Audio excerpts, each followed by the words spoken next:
Hello, hello, hello, and welcome back to the Foreclosure Deals Coach podcast. This is the show where we talk about how investors just like you can find, figure, fund, fix, and flip a deal.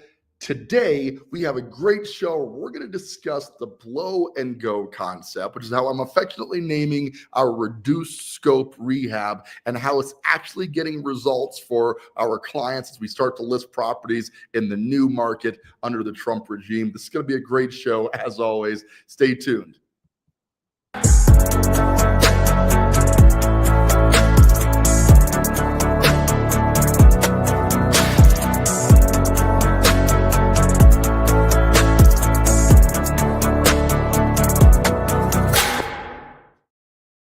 Hello and welcome back to the Foreclosure Deals Coach podcast. I am your host and Foreclosure Deals Coach, Donnie Corum.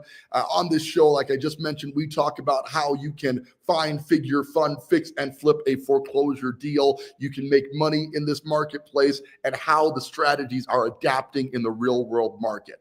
Lately, guys, we've had a lot of discussions on properties that we finished, hit the market, and then got to twiddle our thumbs for a while. What is going on? Why is it taking so long for properties to sell in this market? Well, there's a couple of reasons, right? And then the first reason is pretty obvious. If the rates go high and people have less buying power than they did in 2020 and 21 and even into 22, it's pretty logical that less people are going to buy and they're going to want to buy better deals, lower priced homes. Well, that was the first factor that really hit us. We noticed most of that in the 23 market. And then in the 24, we really felt the effects of that slowdown in the long term. Well, as if that wasn't bad enough, then you had to add in that we're in election season, right? And election seasons are notorious in the real estate market for being super slow for no reason. Nobody wants to buy or sell because nobody knows what the future of the country's leadership is going to be. This leads to a backlog in buyer demand. Now, note I said backlog. It's important to note that the demand for buying houses never really goes down. There's always somebody having a child, right? Getting married, downscaling, right? They had a big house for years. They raised a family in this big home, and now they're going to a smaller home. There's always movement in the market. So people, just by design of the fact that shelter is a basic human element, you never get down to a zero demand in the real estate market. No matter what is happening, you never get down to zero. But you do see reduced desire for buyers to buy property. That reduced desire comes from extraneous factors that have nothing to do with housing. In this case, it was interest rate, which loosely ties to housing, but it's not a direct byproduct, right? And then you have election year where people are fearful when the market is in a state of flux. People don't want to make major buying decisions on anything, right? When you don't know what's going to happen next. And just think of it from your own perspective. Do you want to make a major purchase decision if you're worried about the future of your employment? Right? If you've got a job that's not stable, you're probably going to wait until you find that stability before you make a 30-year mortgage decision.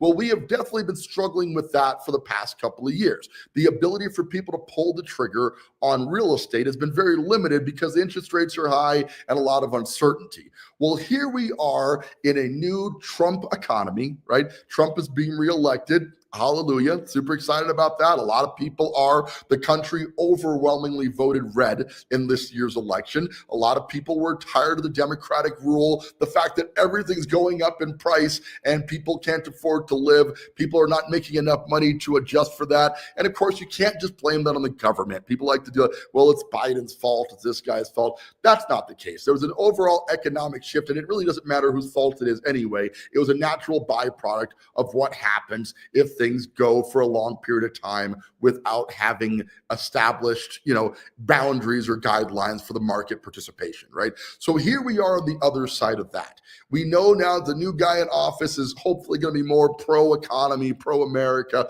pro-pushing the market to where it needs to be, but yet still there's a lot of fear in the marketplace. The consumer is just now adapting to two things that are major factors in their real estate purchasing decision. Number one is still the interest rates. But I think now that we've realized, maybe to our own chagrin, that interest rates aren't coming down anytime soon.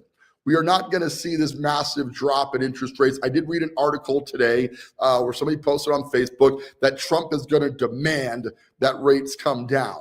Well, can he demand that? Like, does he have the power to make banks lend money at a lower rate?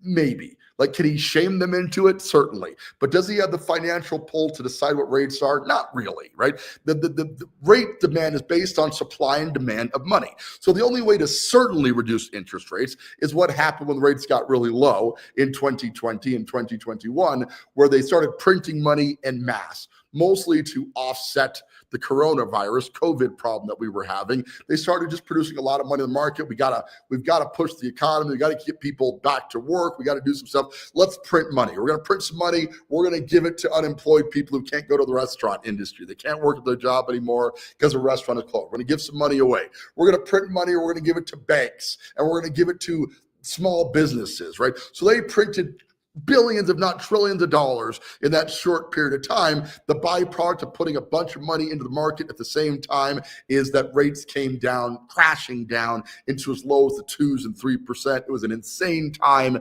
And boy, did it have a massive effect on the real estate market overall. Suddenly, everybody was a buyer, right? On top of that, the major influx and drop in rates means that everybody and their mom suddenly went out there and got a real estate license, right? And so we already had far too many real estate agents, in my opinion. No offense to my real estate agent partners. I love you guys. I truly do. But especially in that era, there were way too many of them, right? So we were pushing the market up at this astounding rate. And we invented a term that I never thought I'd heard of before, the appraisal gap, which was basically the amount you had to pay between what the house appraised for, what it was actually worth to the bank versus what you had to pay for it to compete in that market. Do you remember that time? Remember how crazy that was back then? Well, let's fast forward a couple of years. Here we are, 22, rates started to come up. The Fed realized, hey, we probably went a little far on this rate decrease thing. We need to get rates back into line. And as always, they severely overcorrected. Meanwhile, the guy who was in office when those rates were really low was no longer in office. Biden took over.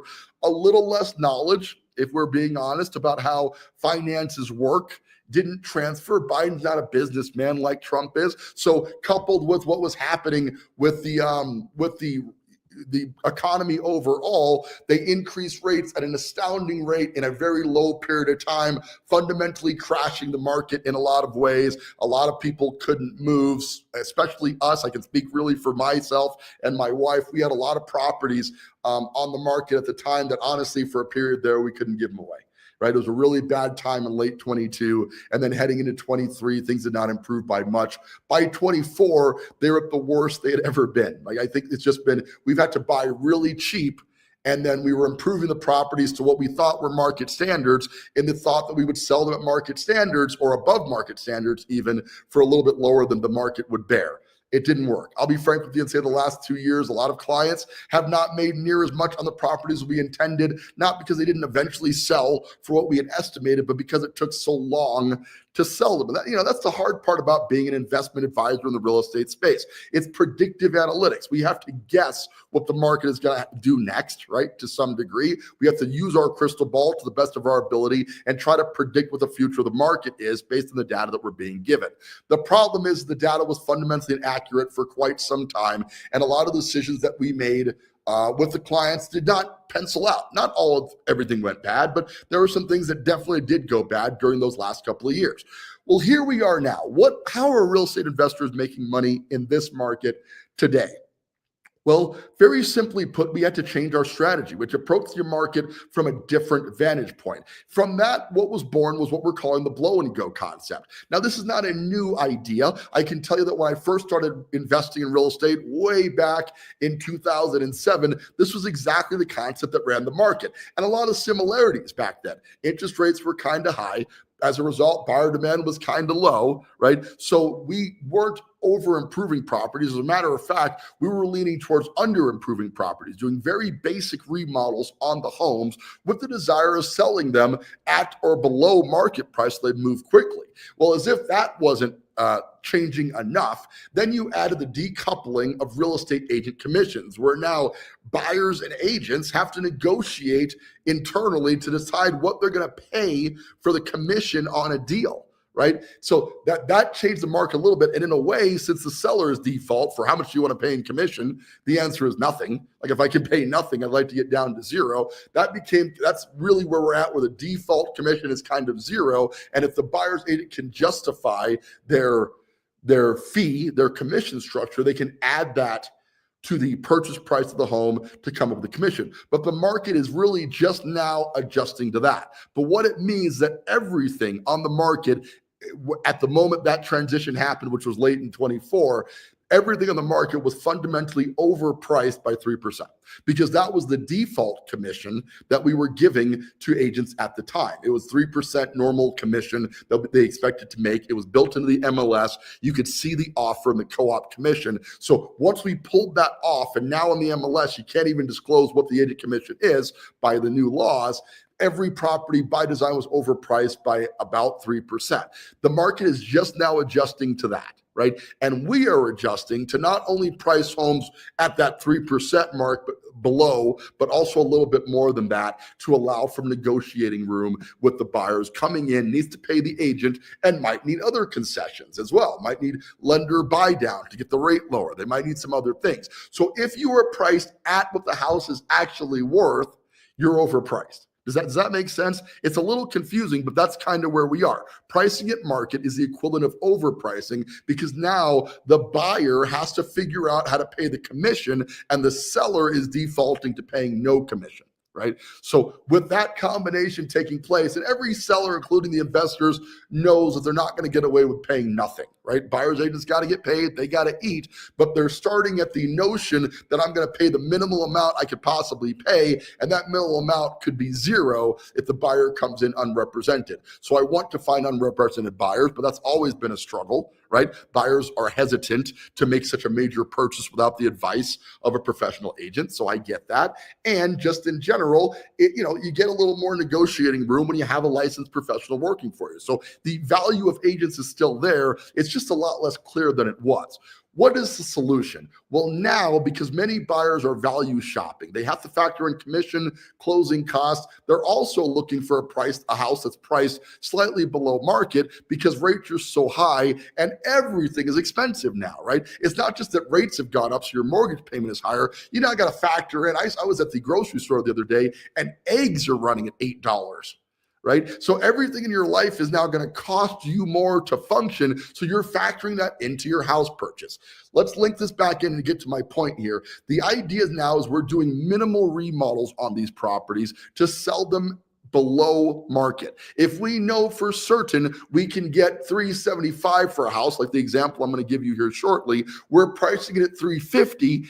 At least 5%. That works out to be about just shy of 10% below what the market value is of the property. And then we're allowing for negotiation to come back up to the price with concessions and commissions and all those other pieces. So we have proof of concept that this is actually working on a property that just went under contract. If you're a regular viewer of the show, you've met Kevin Kuderna. He's actually our regional manager here for the Colorado Springs region, but he's also an active investor. And this is a property that he bought from the system. Part of the perks of working with my company is you get first dibs on the deals that we throw off. And we have a humongous deal flow.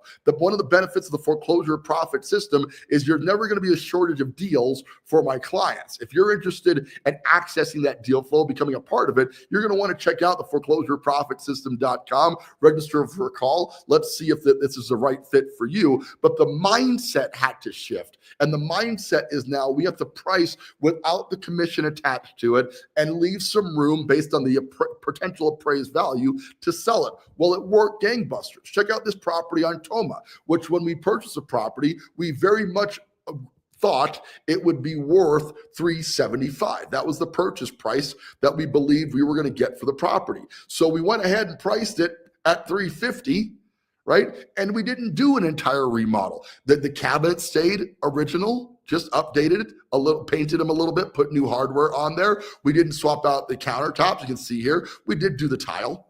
here. So that was updated, and we put new flooring in, but really only spent about $15,000 on this remodel. So purchased it for $285, put $15,000 in, allowing for $300 total into the property, and then listed it for $350. The buyer came in, offered $350, but wanted $10,000 in concessions. I'm not sure if that was for commissions or closing costs or whatever, but the response was, no, sorry, we need to net $350. But the good news is, because there's some spread on what this thing is worth, we're able to add that to the purchase price, which is exactly what we did. We actually ended up adding on another $10,000, selling this for $360. It's under contract now, right? Should close the next couple of weeks, right? But we're now at $360 on this, still netting the $350 we wanted, right?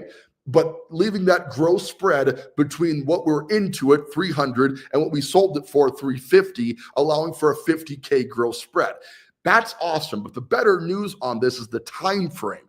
Kevin is actually going to own this property for 2 months total. From the time that he bought it, did a very quick blow and go remodel. Let's get the flooring guys, the painters in there on day one. That got done in about a week or so, right? Back on the market in about 3 weeks total. And then it sold in about 10 days. And now we're in underwriting to close on it in about 3 weeks. So total ownership of 60 days. This highly reduces the cost of the funds. It reduces the fees you got to pay to the lender, right? We didn't pay commissions on the deal. So more profits coming to Kevin on this deal. Ultimately, the desired profit target was hit in only 2 months from ownership. It's not a done deal yet. We are under contract to sell it.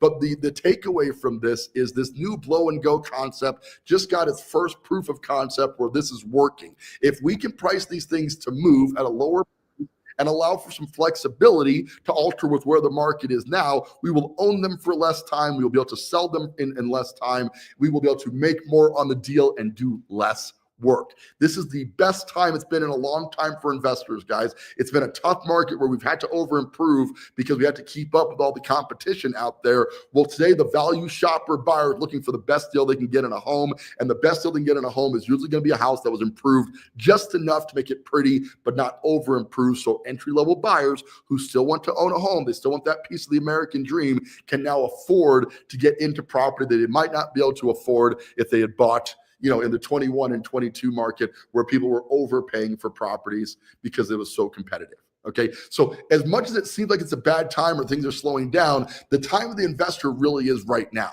Couple that with the new presidency and the new features that should hit the market now with reduced interest rates, lucid lending guidelines, some of the things that we know are coming down the pike. And I got to tell you, it's been a long time since it's been such a great time to buy real estate, right? Of course, my crystal ball is still broken. We don't know what the future actually holds, but now that we're getting some proof of concept, it's a great time for you to consider joining the Foreclosure Profit System and start doing deals actively. As many deals as you want to do. If you say, hey, I want to do 4 deals a year, we adjust our marketing strategy to make sure that all of our clients can get the number of deals they want to do annually. This is a great way to make an extra $25,000 per deal times 4+ deals a year, or $100K a year that you could potentially make from the Foreclosure Profit System just by investing money into below market assets like we find every single day at the Foreclosure Profit System. So the opportunity is here. The time is now. The market is finally conducive. And, I don't want to get political on this show, but I think a lot of people